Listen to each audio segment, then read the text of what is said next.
Buenas noches amigos, bienvenidos a una edición más de La Noche Mágica aquí en Onda Valencia, Onda Fallera, televisión. Y bueno, pues dispuestos ya a acompañarles en este espacio. Saludos de Pedro Castedo, quien en estos momentos les está saludando. Y bueno, pues saludamos a nuestra compañera Isabel Buch. Buenas noches. Buenas noches. ¿Qué tal? Muy bien, aquí estamos. Bueno, pues una noche más te tenemos aquí a este lado para realizar el programa. Así que, bueno, pues lo dicho, lo que te decimos siempre, ¿no? Que bienvenida, que es un placer tenerte con nosotros.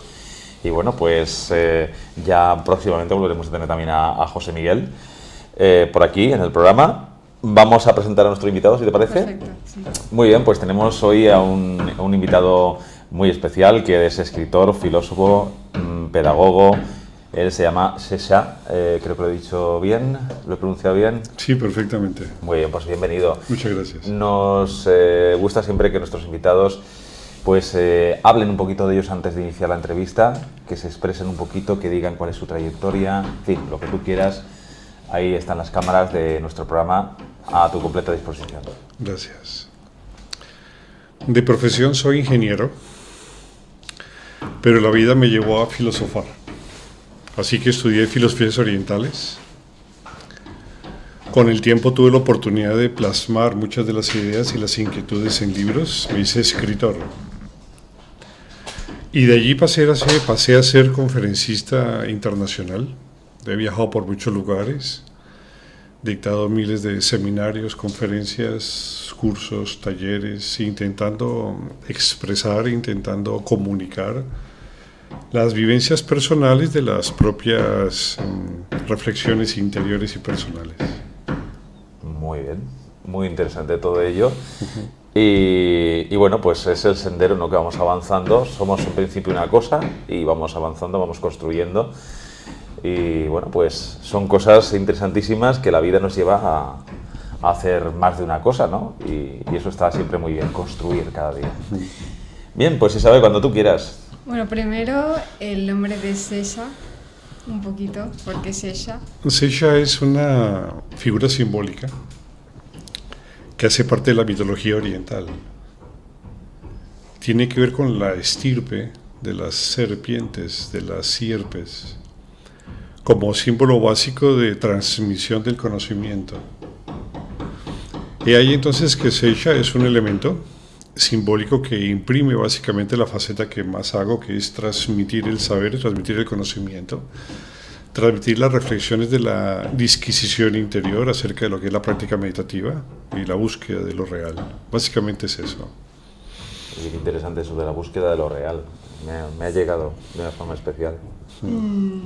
Antes de abarcarnos en la meditación, podríamos decir que serías como una especie de cirujano de la mente, de los campos cognitivos, o sea, con tu introspección durante muchos años sabes cómo se maneja la mente, cómo nos marea, cómo nos saca, cómo todo eso que no sabemos nadie cómo manejar.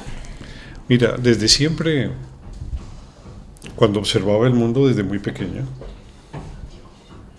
había algo que simplemente me maravillaba de las cosas que observaba respecto a la existencia de ello, y es ¿por qué todo es tan cambiante?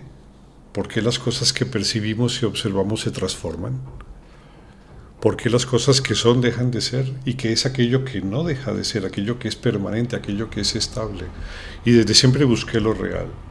Fue una especie de natural disquisición que tuve desde muy pequeño. Mi formación de ingeniero me sirvió para un poco organizar las ideas a través de un método científico que fuese coherente, pero evidentemente necesitaba axiomas un poco más profundos que me llevasen más lejos en la búsqueda, y me convertí en alguien que reflexiona profundamente sobre los estados personales, sobre los estados de la mente, sobre los procesos que implica el hecho de observarse a sí mismo, de conocerse a sí mismo. Eso me llevó a la búsqueda de filosofías que permitiesen encontrar lenguajes apropiados para poder describir los mundos que encontraba, y así fue como pude advertir lo que se llama el Advaita.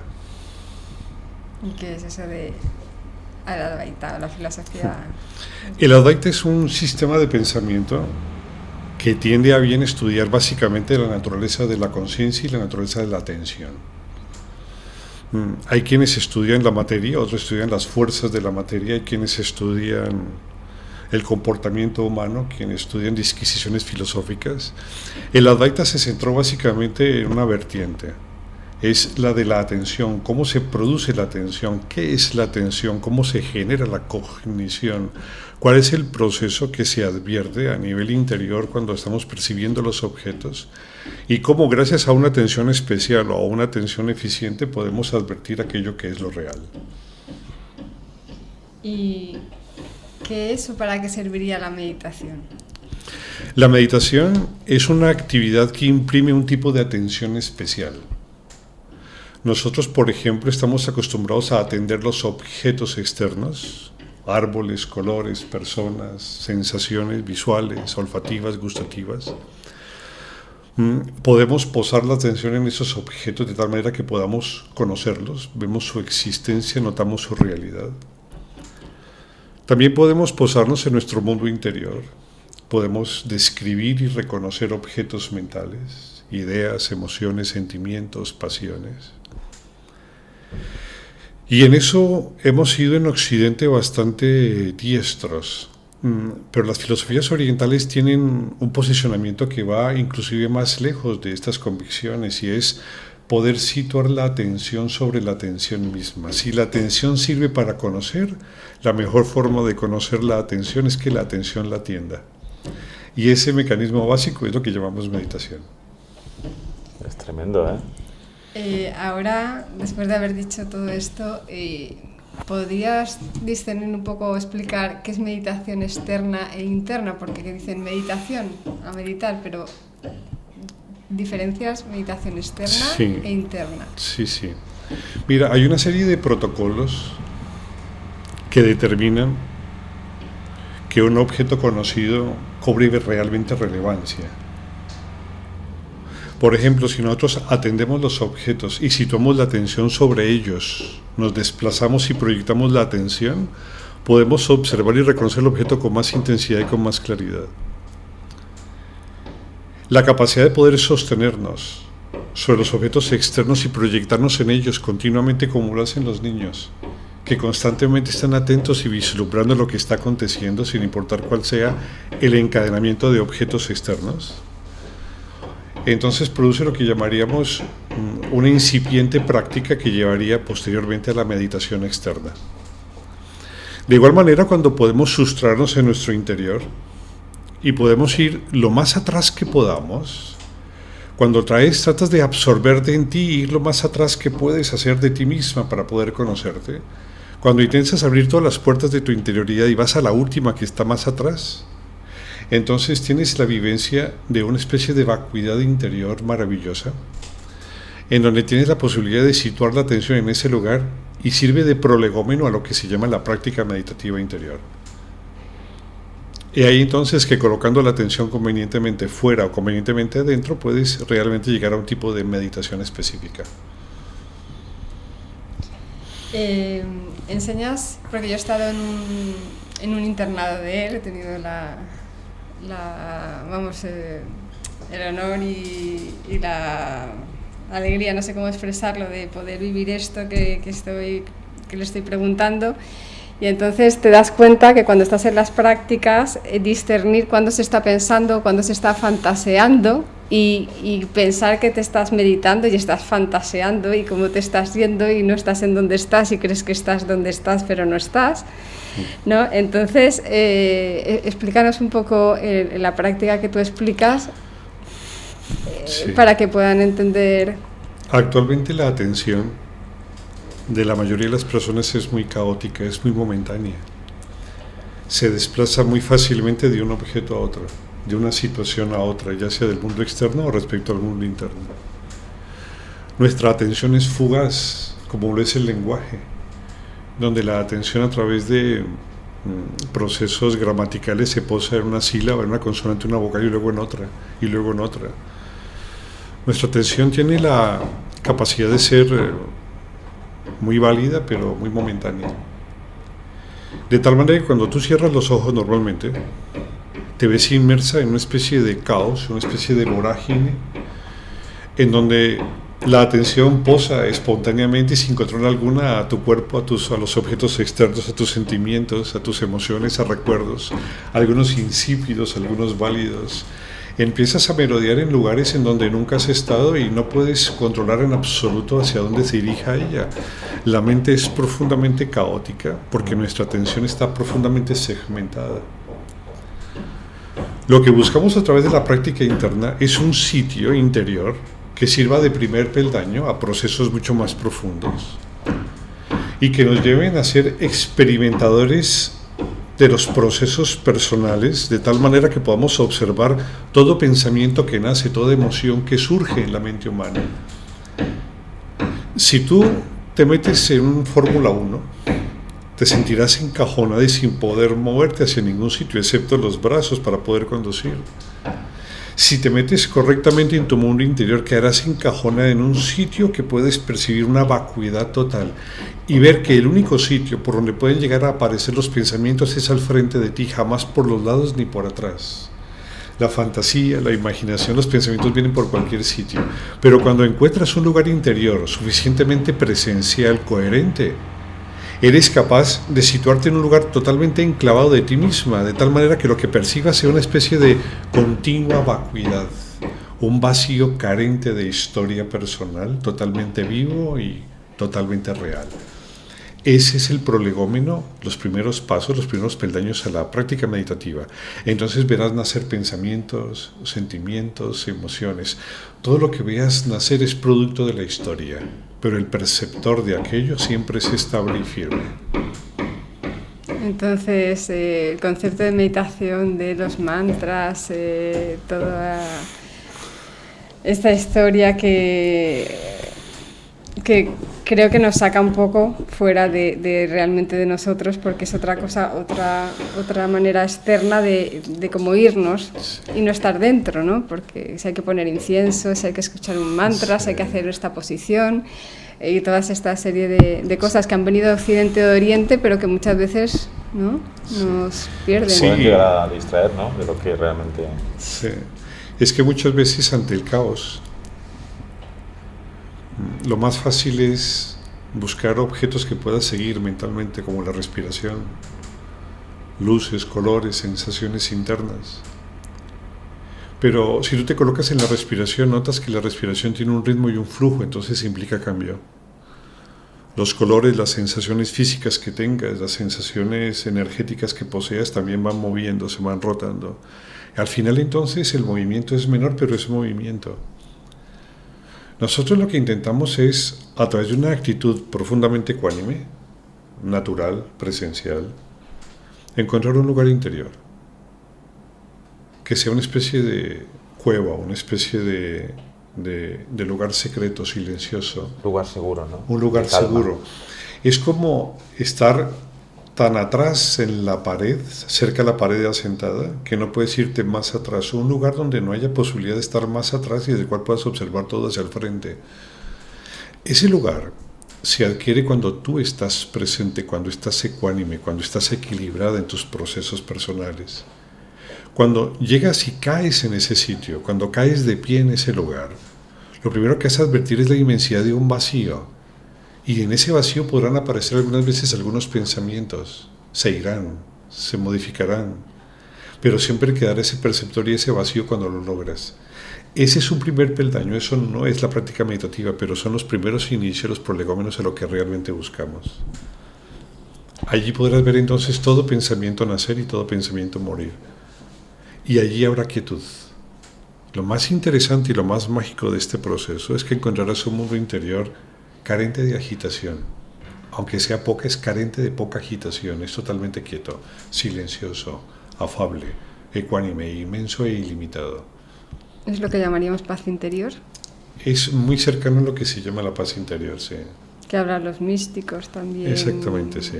Sí, las personas que logran básicamente procesos de meditación estables y firmes, siempre hablan de aquel estado que es permanente, estable, quieto, silencioso, inmensamente vivo, ilimitado. Es allí donde se empieza la carrera hacia sí mismo, en ese sitio.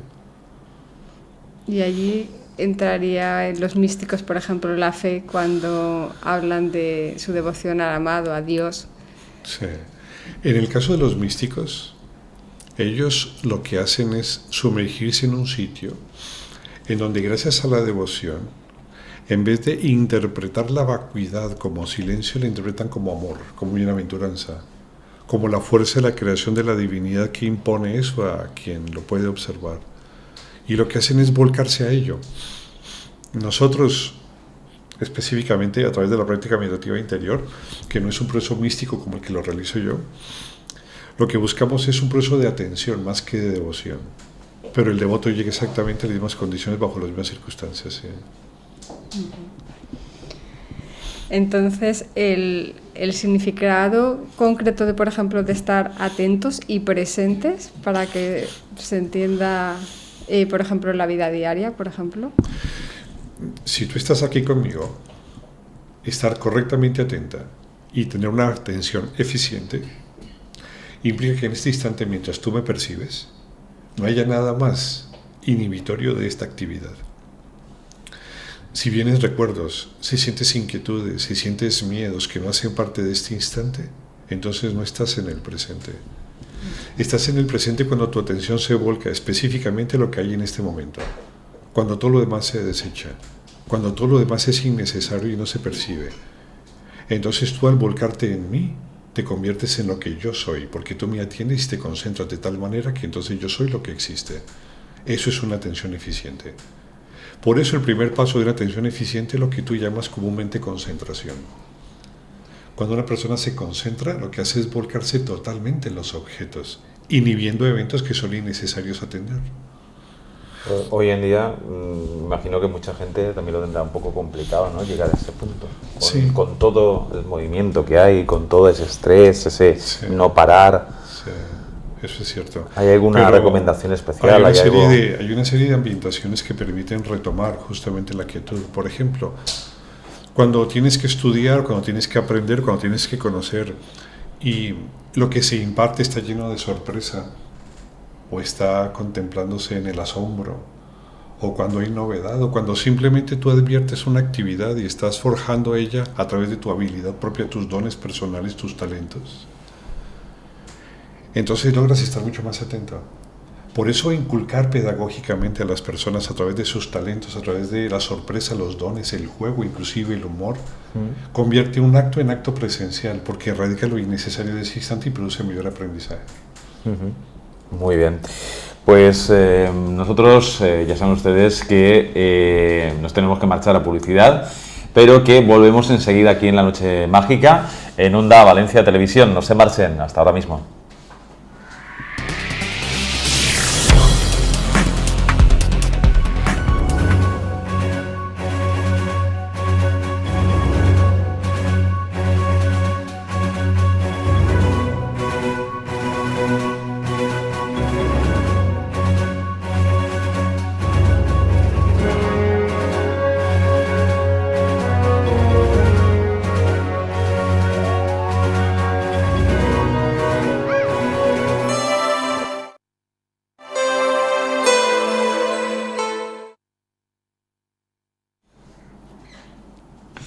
Bueno, pues volvemos, nuevamente estamos con ustedes aquí en La Noche Mágica. Recordarles el correo del programa, lanochemagicavalencia@gmail.com, para que, si ustedes lo desean, nos puedan hacer llegar pues cualquier tipo de consulta, cualquier pues sugerencia que puedan tener hacia nosotros. Estaremos encantados también de atenderles. Y nosotros, Isabel, continuamos, ¿no? Sí, sí, Adelante. yo tengo mucho que preguntar. ¿Sí? A ver, iba a cambiar un poco de tema, que es la educación de los niños y la relación con los padres, porque ahora en la actualidad se oye mucho que los niños, por ejemplo, no están menos atentos que nunca, que tienen déficit de atención, pero en realidad ese déficit de atención ha sido una manera de etiquetar a los niños. Si nos explicas un poquito eso, porque como se trata de la atención y justo le llaman déficit de atención y los niños de normal suelen estar atentos, a ver... Se llama déficit porque la atención no coincide con los parámetros de atención que se estiman que son los necesarios. Un niño con un déficit de atención es profundamente capaz de resolver problemas que niños sin déficit de atención no podrían resolver. Muchos de los procesos educativos involucran un tipo de modelo, un tipo de protocolo, que es el que tú estudiaron tus padres, estudiamos nosotros. Una clase de 45 minutos, 50 minutos, 6, 7, 8 clases diarias al respecto, sobre diferentes temas, de lunes a viernes, en la mitad de exámenes parciales. Si tú te planteas el tipo de educación que nos forjó, para bien o para mal, te das cuenta que es muy caótico, es una cosa que no repetiríamos a voluntad jamás. La educación como se está planteando es una educación que viene de hace 100, 200 años y no se ha modificado. Pero los niños, el mismo proceso de tecnología, la evolución de las cosas que están sucediendo en nuestro mundo llevan a que el sistema nervioso de los niños cambie, se modifica, se transforma. Hay niños que pueden aprender lo que otros harían en 20 minutos en 5. Hay formas de comunicación y de enseñanza que son innecesarias, basadas en la competencia, en la fuerza, basadas en la obtención de una meta específica. Y gran parte de los problemas de déficit de atención se plantean básicamente porque los protocolos que tenemos respecto a lo que es la enseñanza no son seguidos por estos niños cuyo sistema nervioso está mucho más activo, más vivo y requiere otros mecanismos educativos. Son niños que no solamente en proceso de educación tienen inconvenientes, sino a nivel emocional, es decir, el problema viene de casa, el problema viene de herencia, el problema viene de su ambiente social, emocional. Estamos cambiando y tenemos que adaptarnos a las condiciones de cambio de los niños y no lo estamos haciendo. Los pénsul académicos son los pénsules de hace 20, 30, 40 años, 50 años. Y el tema de hiperactividad también sería que el sistema nervioso está alterado de los niños. Es que date cuenta, un niño está hiperactivo porque tiene hiperinformación. Y no sabe cómo manejarla, por ejemplo. Y muchas veces un niño desde muy pequeñito empieza a ser diestro en cosas que nosotros en nuestra época no podíamos tener ni hacer, pero los niños están sobreestimulados de información. A un niño se le enseña tal vez a leer, a escribir, a matemáticas, muy joven, muy pequeño. Los padres se sienten orgullosos porque el niño saca raíz cuadrada a los 2 años, a los 3, a los 4, a los 5 años. Y no se les deja ser niños, no se les deja muchas veces madurar lo suficiente para poder estimular correctamente su forma de cognición. Tenemos que plantear para niños con déficit de atención la sorpresa, el asombro. Tenemos que acortar tiempos de enseñanza. Tenemos que plantear otros mecanismos para poder llegar a ellos. Porque el tiempo está haciendo que cambiemos todos. Todo se está transformando. El mundo que teníamos hace 5 o 10 años es otro totalmente diferente ahora. Pero los cánones educativos siguen siendo lo mismo. Hasta hace 50, 60 años el control de la educación lo tenía la Iglesia. Ahora lo tiene el Estado. Y tenemos que forjar cánones asociados a que los niños, a través de sus propios proyectos y a través de a su naturaleza y su sistema nervioso, puedan modificarse, adaptarse y subir en el camino de lo que es la tecnología y el conocimiento de ellos mismos. Toca cambiar muchas cosas. Toca transformar parte de la educación como tal. Entonces los niños puede ser que de otra época, hace tiempo, estos fueran más niños, o sea, que les dejaran estar más presentes y vivir en esa no dualidad, y que ahora, por ejemplo, no puedan hacerlo por las circunstancias y por lo que les rodea. Es que los arquetipos de las cosas se transforman. El arquetipo de belleza que tenían los pintores del medioevo era otro respecto a lo que es la mujer, respecto a lo que es la arquitectura. Los arquetipos de lo que es la atención, de lo que es la educación se van transformando en la medida que el tiempo va pasando y que las experiencias se van produciendo. Nosotros estamos cambiando el mundo, pero la educación se está manteniendo, la forma como educamos se está manteniendo. Entonces, no hay coincidencia entre muchos de los procesos que tenemos para educar y lo que los niños tienen para aprender. Tenemos que amoldarnos a las nuevas coincidencias, a las nuevas tecnologías, a las nuevas esencias que hay en la mente de los niños. Y si no lo hacemos, entonces lo que acabamos es medicándolos. para que estén quietos, para que estén tranquilos, para que no molesten y permiten dictar la clase al profesor. ¿Y no será que muchas veces también interesa que vayan por ese sendero? Claro, Para controlar. Evidentemente lo que se busca es, con la educación, mantener un status quo.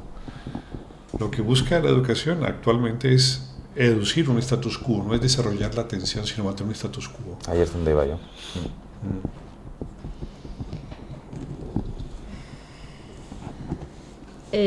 ¿Se puede llegar a vivir sin dudar? ¿Se puede llegar aquí? A vivir sin dudar. Sí, sí. Date cuenta que cuando amas no dudas. Y si estás con alguien que amas intensamente durante un par de horas o un par de días, te das cuenta que no dudas.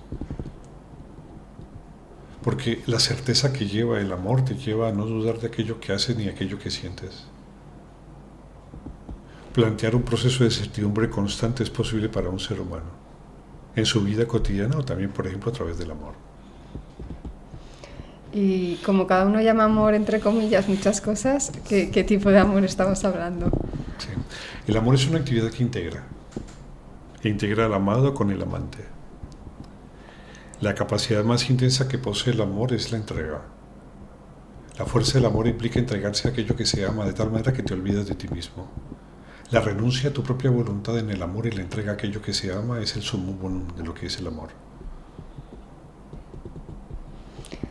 Nos dejas sin palabras, ¿eh? Y cuando, sí, pero cuando, por ejemplo, ahora en estos tiempos que estamos, decimos algo así, es como, bueno, pero hay que pensar en uno mismo, si no, ya no estás. Se pasa del egoísmo al sacrificio, es como que no hay un término medio, nadie sabe dónde está el límite.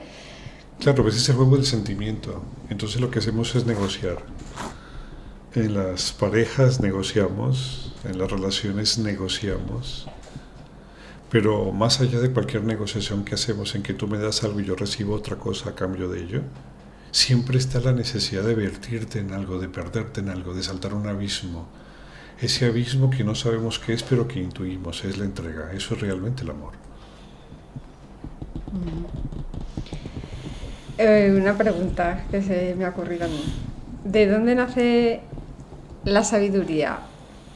¿De tus palabras que fluyen en el presente y la no dualidad?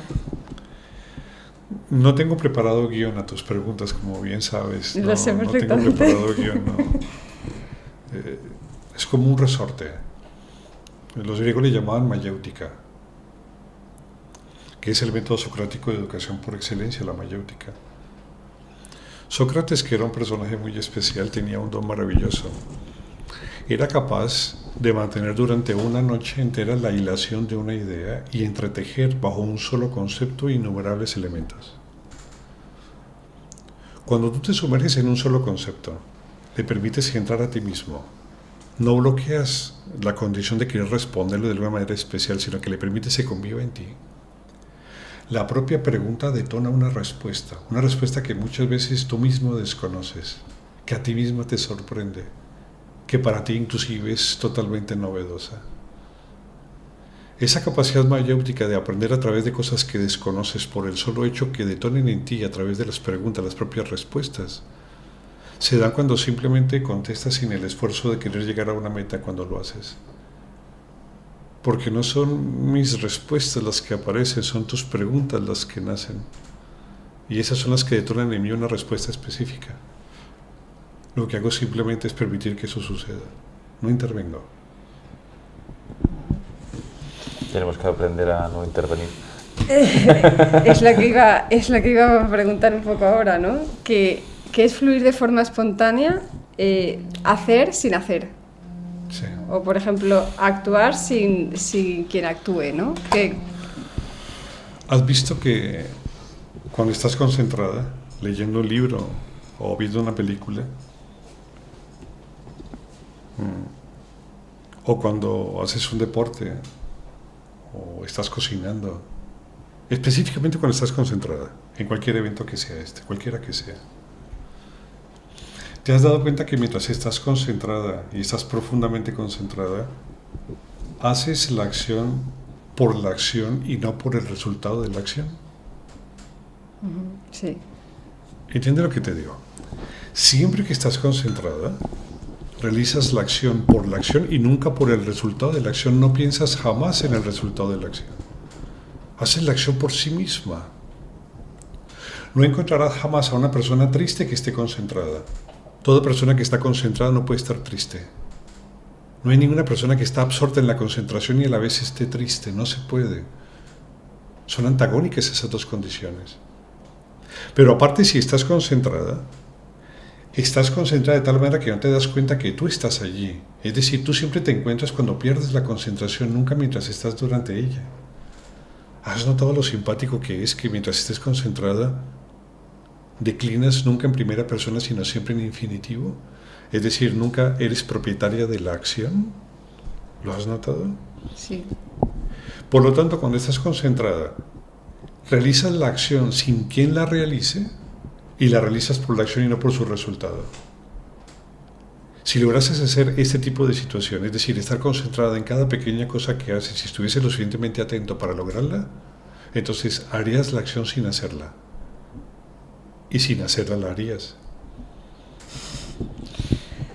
¿Y se puede estar en ese estado constantemente? Sí, se puede, sí. Evidentemente, sí. Ese y muchos más profundos que ese, sí. El estado mayéutico es mucho más vivo que este mismo estado de concentración. Pero conforme todos van día a día ahora en estos tiempos que corren... Cuesta, ¿no? Cuesta. Cuesta encontrar esos No, protocolos. claro, a ver, el conseguirlo durante un tiempo determinado, sí, pero Sí. con tantas cosas que azotan, que si esto, que si pasa aquello, que si ahora... Pero eso es en parte la educación, porque la educación se ha consolidado básicamente para que el ser humano subsista, no para que aprenda. Nos han educado para subsistir, no para comprender, no para aprender, Claro. no para hacer. Nosotros no somos, nosotros sobrevivimos. Entonces el planteamiento de la atención como elemento básico de la educación no se hace preponderante. Se hace preponderante la subsistencia. Claro. Y todo aprendizaje se lleva a esa condición, no a otra. Ese es nuestro problema. Y además de los condicionamientos que tenemos, personalmente pienso que las creencias las tenemos como muy metidas dentro, ¿no? Sí. Y a veces actuamos por creencias sin saber que estamos actuando por creencias. Es que somos nuestras creencias, somos nuestras certezas. Tú personalmente eres tus certezas, tú eres lo que tú crees de la vida, eres tus mayores hábitos, tus más frecuentes hábitos. A tus más frecuentes hábitos le llamamos personalidad. Y tú cuando respondes a una acción, respondes en base a tu personalidad, es decir, a través de tus hábitos. Pero eso que llamamos personalidad a veces no es realmente tu esencia, es No, los no es hábitos. presencia, pero nos sirve para subsistir. Nos sirve para protegernos, para plantear metas, O para para tratar de gozar, sufrimos con ello. Pero la presencialidad está mucho más allá del sentido del sujeto, mucho más allá del yo. Es mucho más presencial, es mucho más estable una acción cuando estás concentrada, haciéndola, que cuando haces la misma cuando no estás concentrada. ¿Qué estado es más potente? ¿Qué estado permite más comprensión? ¿Hacer una acción cuando estás concentrada o hacer una acción cuando no estás concentrada en ella? Concentrada. Por supuesto. ¿Y qué es lo que ganas? Lo que ganas es comprensión, lo que ganas es aprendizaje. Ahora imagínate que hubiesen procesos cognitivos mucho más allá que la concentración. Imagínate que hiciesen procesos cognitivos mucho más lejanos que esto de poder convertirte en el objeto que percibes. Imagínate que se puede llegar a la comprensión de que eres todas las cosas que existan. Eso siempre que la atención fluyese de tal manera que neuroplásticamente permitiese adaptarse a ese tipo de cognición. Somos muy pequeños en el proceso de la cognición, percibimos las cosas de una perspectiva muy pobre. Una atención constante lleva mucho más lejos al ser humano a descubrir lo real y a sí mismo. Entonces, lo que cuando hablamos de personalidad, es que yo soy así o soy de otra manera. Realmente para la atención o para estar presentes no es necesario saber tanto como tu personalidad. Básicamente la personalidad es un conjunto de hábitos que van condescendientemente cambiando en función de ciertas prioridades. Pero cuando hablamos de personalidad implica cosas cambiantes, sucesos que se modifican, que se transforman. ¿Qué sería vivir en no dualidad? Eso es como vivimos siempre. Cuando una persona tiene personalidad, cuando percibe cualquier cosa que sea, sin importar cuál sea ella, ocupa una zona de aquello que percibe. Esa zona se llama yo. Mientras haya yo en la percepción, siempre hay personalidad. Siempre hay dicotomía, siempre hay diferenciación, siempre hay caos. Bueno, también decir que has pasado diferentes fases dentro de la mente, desde el primer grado de concentración que estamos hablando a mucho más allá. Si nos pudieras explicar, por lo menos hasta dónde se podría llegar, ¿no? Para que no nos quedamos solo como con la meditación. Vale, tú preguntas, ¿vale? Yo respondo. Tú preguntaste, entonces Sí. amárrate el cinturón, mira. Sí. Cuando tú logras una actitud ecuánime y cierras los ojos y los sentidos lentamente se restringen y te vas a tu mundo interior, si logras una actitud ecuánime, lo que encuentras allá adentro es un vacío de contenidos mentales. Se parece mucho estar en la cima de una montaña y mirar el cielo de noche cuando está cubierto el cielo. Entonces miras arriba y ves un inmenso vacío. Como característica esencial notarás que los pensamientos siempre vienen de frente, razón por la cual cuando los observes venir fácilmente al detectarlos se diluirán. Entonces los verás que son como nubes que se diluyen cuando te acercas, cuando se acercan a ti. Estarás allí todo el tiempo, completamente viva, intensa. La atención presta a ese proceso. Tendrá una característica esencial ese proceso, es que el perceptor está atrás y el vacío siempre está al frente, siempre. Pero cuando madura este estado, cuando es continuo, cuando fluyes convenientemente en él el tiempo que sea necesario para que tu sistema nervioso reaccione, pasará una cosa extraña. Es que el perceptor ya no ocupará una zona del campo de ese vacío inmenso, sino ocupará todo el campo vacío que hay alrededor de todas las cosas. Entonces, extrañamente habrá una sensación de expansión y ocuparás el infinito porque no hay fronteras que puedas detectar. Entonces habrá un terrible vacío, un maravilloso vacío, pero habrá un perceptor de ese vacío que es igual que él. Esa simultaneidad entre vacío y perceptor se llama no dualidad. Pero las cosas no terminan acá. Ojalá terminasen aquí, pero no terminan allá, todavía hay más todavía. Aunque no percibas fronteras, todavía hay una. Es la frontera del inconsciente, de los instintos, de lo involuntario. Cuando madura la condición de concentración no dual y está sumergida en todas las cosas y espontáneamente se llega a un punto en donde se sigue adelante sin esfuerzo, lentamente el campo del inconsciente se rompe, se fractura y entonces la percepción no solamente es en tu mundo sino en todos los mundos.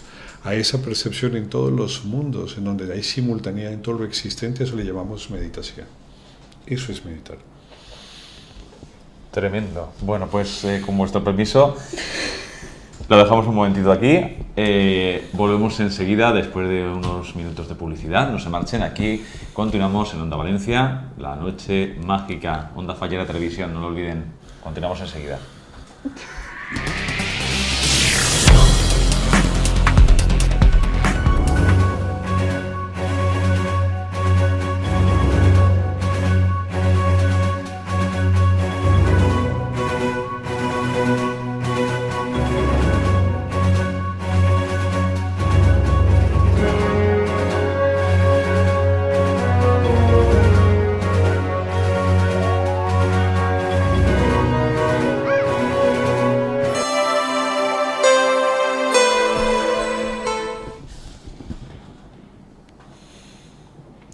Pues ya estamos aquí nuevamente en esta tercera parte del programa, no menos interesante porque está resultando más que interesante, apasionante. ¿Verdad, pues sí, Isabel? La verdad es que sí, es un placer escuchar a este hombre, de verdad.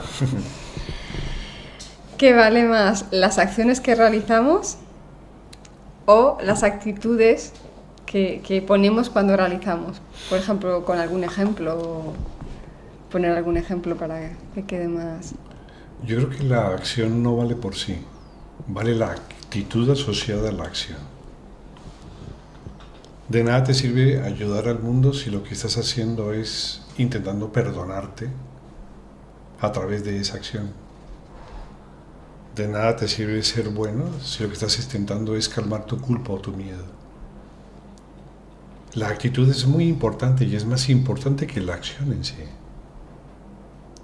Pero de todas las acciones que tú puedas realizar, sin importar cuál sea esta, hay una acción que es interesantísima. Es aquella acción en donde al realizarla, realizas la acción no por el resultado y realizas la acción sin sentirte propietario de ella. Esa es la acción diestra por excelencia. Esa es la acción que transforma. Esa es la acción que ennoblece al ser humano. Esa es la recta acción. Cuando alguien dice que quiere estar al servicio de los demás y se apunta a una ONG, puede ser ese mismo ejemplo de apuntarse a una ONG porque tiene culpa o que se quiere sentir bueno, o puede ser porque lo haga con otra intención, ¿no? Evidentemente hay miles de intenciones a través de las cuales tú puedes realizar una acción. Buenas, malas, interesantes, benéficas, idealistas. Hay muchos campos, muchos ambientes donde puedes realizar una acción. Pero planteamos que una acción es válida, es correcta, enaltece al ser humano, cuando al hacerla no hay quien la haga y sin embargo se hace. Como cuando tú realizas una concentración. Esa es la acción más potente, la acción primigenia por excelencia. Y puedes hacerla en cualquier ambiente, desde barrer el piso, cocinar, a leer un libro o escribir o hablar en público. Cualquier acción puede hacerse sin quien la haga. Cuando estás en concentración, eso opera, eso ocurre. Es la atención más eficiente, es la que produce más presencialidad en ti misma. ¿Y cuál sería la esencia de la acción? Sería esa, entonces. La esencia de la acción es que en el fondo la acción no es muy diferente cuando se hace correctamente de la comprensión que tienes de ella. Cuando haces una acción y te impele la fuerza correcta de realizarla, al final lo que deviene esa acción es en una comprensión. Y no solamente entre acciones buenas, inclusive entre acciones complicadas como las que producen dolor. Cuando tú realizas una acción y sufres en ella, pero cuando te entregas tiernamente a hacer lo que debes hacer, al final lo que haces es aprender. Todo vale porque al final desencadena aprendizaje. Lo que no desencadena aprendizaje es innecesario. Todo sirve entonces. Todo sirve. Si aprendes, más todavía. Y quería preguntar, por ejemplo, cuando hablamos, ¿qué es pensar? Por ejemplo, ¿no? Porque siempre estamos pensando, pero siempre yéndose al pasado o yéndonos al futuro, por ejemplo, ¿no? Sí, pensar es un protocolo. Es un protocolo de relación de información. Es un protocolo que estudia la filosofía. El protocolo que estudia la filosofía básicamente es que los objetos de percepción están allí. Tú puedes atraparlos. Los comparas contra eventos previos que existen en tu memoria. A ese mecanismo se le llama tesis y antítesis. Cuando hay coincidencia entre el objeto y la imagen que tienes almacenada, entonces eso se le llama síntesis. Por lo tanto, entonces, pensar básicamente es un procesamiento de información para lograr coincidencias entre lo que conoces y lo conocido. De manera automática. Lo hacemos. Sí, albergamos en ello nuestra capacidad de pensar. ¿Y cómo se puede percibir el mundo sin tener interés en él? Suena como que no te da igual, pero realmente no significa eso. ¿Qué tal que tú le quitaras el interés a las cosas, pero le colocaras en vez de falta o ganas de interés, intensidad de vida? ¿Qué tal si le quitas a las cosas el interés, pero ellas ganan en vida, en fuerza, en intensidad? En la fuerza de saber que las cosas existen, saber que las cosas son. En la vivencia de un instante. ¿Has vivido alguna vez un instante perfecto? ¿Un instante que no le sobra nada ni le falta nada? ¿Alguna vez has tenido esa condición? Sí. ¿No es cierto que en ese instante puedes desechar lo que te gusta y lo que no te gusta porque ellos dos, cualquiera que sean, sobran? Entonces lo que vale son los instantes, no lo que gustes de ellos. La intensidad que puedes vivirlo, con las que puedes vivirlos, es mayor que cualquier otra cosa. Como que estar las cosas pequeñas no... Todas las pequeñas, las grandes, cualquier cosa pueden vivirse con la misma intensidad. Una mirada, un abrazo, un paisaje, cualquier cosa tiene la capacidad de convertirse en algo perfecto, en un instante único. Hasta que se caiga un micro como antes. Cualquier cosa que te sorprenda, sí, te lleva a sentirte más vivo. Cualquier cosa que te asombre te lleva a sentirte más vivo. O sea que tenemos que estar constantemente pues Claro, es que si tú te asombras no tienes que comparar tu acción si te gusta o no te gusta. El baremo, el parámetro de determinar si las cosas te gustan o no te gustan, es innecesario cuando simplemente la intensidad de los momentos subyacen las cosas. El asombro entonces sería pues que un niño que vas todos los días al parque con él, hacer lo mismo y se asombra todos los días de ver lo mismo, le enseñas el mismo insecto, el mismo árbol, la misma cosa y todos los días el niño se asombra igual como si no se lo hubieras enseñado el día anterior y el otro y el otro. Sí, esa actitud de asombro constante de los niños es lo que les permite a ellos en 2-3 años manejar 4 o 5 idiomas. Pasar de no caminar a caminar correctamente, a no tener equilibrio a tener equilibrio correctamente, a poder manejar una motricidad fina y una motricidad gruesa. Esa capacidad de aprendizaje y de atención es la que le permite a los niños lograr en muy pocos años una estructuración del sistema nervioso muy alta. Que nosotros perdemos porque vemos una cosa y nos aburrimos al Sí. segundo de que ya la hemos visto. Que ya la hemos visto. Con las personas también, ¿no? Bueno. O sea, ya sé cómo es, ya no me puedo sorprender, ¿no? Es como que perdemos. Ojo en el enamoramiento. También. Pasa Sí. lo mismo. Se pierde la sorpresa, se pierde el asombro que hay en la relación. Se pierde aquello que es mágico, aquello que se debe intuir y no saber y no entender. Se pierde el compartir en silencio. Se pierde el compartir sin estar o el estando. Se pierde lo que se supone y no se sabe. Y cuando perdemos esas cosas, entonces se pierde la magia y se pierde el instante y se pierde el presente y el asombro. Y la novedad, por supuesto. ¿Qué sería la conciencia? Cuando dices soy consciente, no soy consciente, lo utilizamos muy... La conciencia es un término muy complejo, ¿viste? Es un término que a los mismos filósofos, a los mismos físicos, a los mismos psicólogos les cuesta trabajo definir. Es como un grano en un sitio que duele mucho cuando te sientas. Lo que sí sabemos de la conciencia y lo que todos coincidimos con respecto a ella es que la conciencia es lo que permite saber que las cosas existen. Tú existes porque tienes conciencia de ti, es decir, la conciencia permite que tú sepas que existes. Me ves a mí, observas el micrófono y lo ves existiendo, tienes conciencia de él. Y ahí entonces que la conciencia está relacionada con la existencia de las cosas, con saber de ellas. Por eso, por extensión, la conciencia tiene que ver con el aprendizaje a través de la atención. Lo que conocemos es lo que atendemos y lo que atendemos es lo que conocemos.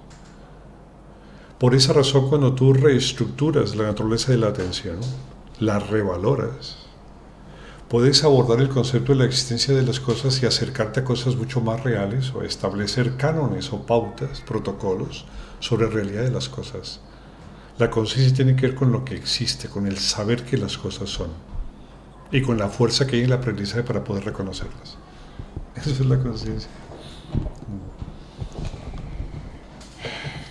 Y se pueden fraccionar las fronteras entre el conocedor y lo que conoce.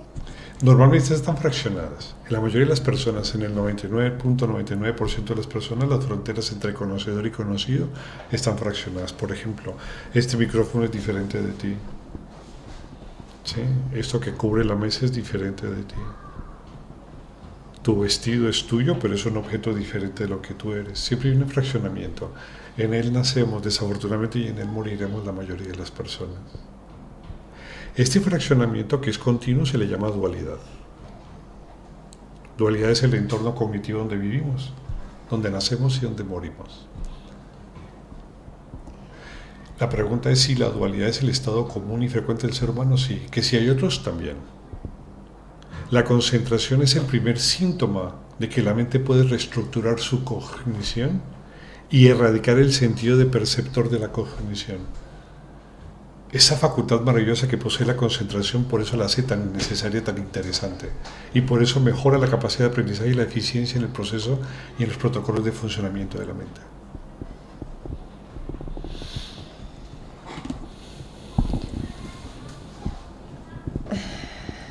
Pues, si eso es así, en el fondo yo me tengo una pregunta ahora, ¿no? Entonces, ¿qué es más real, vivir en la dualidad o la no dualidad? Porque cuando estamos en la dualidad nos quejamos que estamos en la razón, que no salimos de aquí, que es como una especie como de cárcel, ¿no? En el que siempre estamos identificando fuera de la sorpresa, fuera de la atención, fuera del presente, ¿no? Entonces, ¿qué sería más real? O pongámoslo de otra manera, si entre esas dos cosas, incluso cuando dormimos o cuando estamos despiertos, ¿no? Porque esa relación entre dormir o estar despiertos, también pienso personalmente que hay una relación ahí, seguimos siendo los mismos, pero no actuamos, no somos los mismos cuando dormimos que cuando nos despertamos. La expresión más estable es aquella en donde no se experimentan fronteras de ningún tipo asociadas a tiempo y espacio. Te voy a dar un ejemplo. Si tú percibieras simultáneamente todas las cosas, el tipo de movimiento que adquiriera cualquiera de estos eventos sería irreductible, no protocolizaría ningún inconveniente. Si todo se percibe simultáneamente, el movimiento no involucraría la pérdida de la simultaneidad, porque no modifica la simultaneidad del movimiento. ¿Me sigues? A ver. Si todo lo percibiese simultáneamente, no importaría que hubiese movimiento dentro de tu simultaneidad, porque todo sigue simultáneo. Esa simultaneidad es la base de la no dualidad. Pero si una parte de ti se mueve respecto a otra, o un evento externo a ti se mueve respecto a otro, al no haber simultaneidad sino dualidad, entonces aparece el cambio. Y con el cambio la irrealidad o la inestabilidad. Por eso es más estable siempre la no dualidad. Y lo difícil es cuando se conectará con la no dualidad mantenerse ahí. Que cualquier cosa externa te puede hacer otra vez salir de ese estado, ¿no? Se dice que el estado más libre que existe es aquel que hay justo cuando muere un pensamiento y antes de que nazca el siguiente. Ese pequeño espacio es totalmente libre, sí, pero es muy pequeño. Y si una persona se da cuenta de ese espacio, por lo menos está menos perdido que el que nive el espacio, ¿no? Simplemente cuando logra advertirlo, porque tiene una actitud de ecuánime ante la vida, lo que hace es descubrir un universo extraño. Es como si hubiese descubierto el agujero del conejo y podía a través de él entrar al país de las maravillas.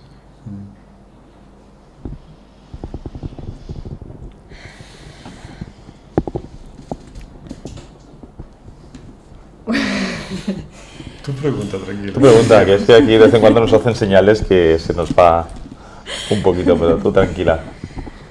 Sí, a ver, parece todo muy trascendente, pero en el fondo yo muchas veces lo pienso, ¿no? Que todos los que estamos viviendo todos nuestros días repetimos y repetimos, ¿no? Como un ratón dentro de una rueda, y que a veces cuando algo se nos para dentro de nosotros, es decir, tiene que haber algo más. Y podría haber algo más de lo que siempre veo, porque esto no es posible que esto termine aquí o que esto sea así. Y que a veces entra como un vacío dentro de uno que dice, sí, todo está bien, aunque tenga todo o no lo tenga, pero tiene que haber algo más. No es que haya algo más, es que todo se puede ver de diferente manera. No tienes que ir a un lugar, no existe un objeto arcano que necesites descubrir para ser libre. Lo que debes aprender es saber el mismo objeto desde una perspectiva totalmente diferente, desde una óptica nueva. Date cuenta que un anillo lo puedes observar como un círculo, pero desde otra perspectiva simplemente es un rectángulo.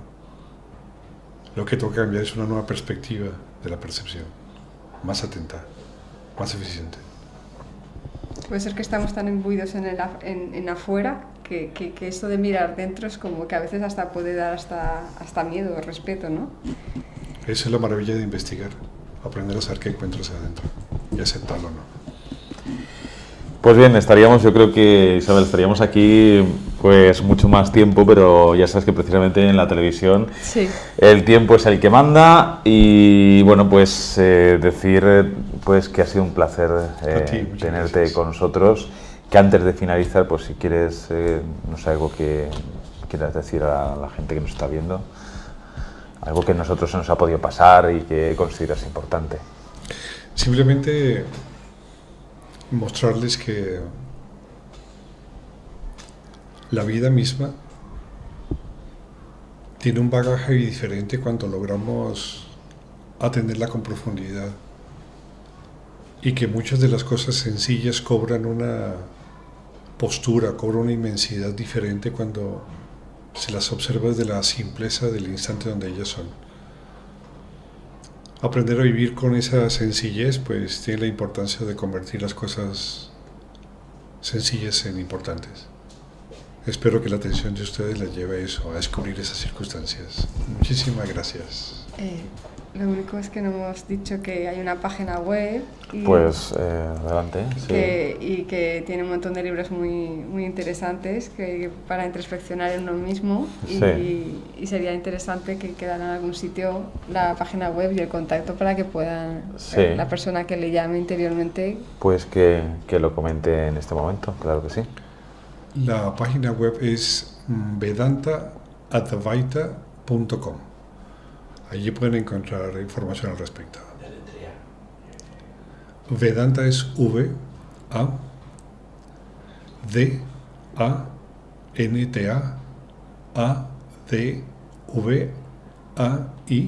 V-A-D-A-N-T-A-A-D-V-A-I-T-A, advaita.com. Pues bien, y a ti, Isabel, darte también las gracias por haber estado aquí llevando pues la entrevista de una forma extraordinaria. Y bueno, que no me sorprende porque ya te he visto más de una vez y que cada vez lo llevas mucho mejor. Así que... A mí ha sido un placer absoluto. Me olvido hasta de las cámaras, con que te diga eso ha está sido muy bien. brutal. Eso está fenomenal. Y bueno, pues a ustedes darles las gracias también por atendernos. El programa La Noche Mágica se hace gracias a ustedes que están ahí. Y bueno, pues volveremos la semana que viene aquí a Onda Valencia, Onda Fallera Televisión. Saludos también de Pedro Castedo. Sean felices. Hasta la semana que viene.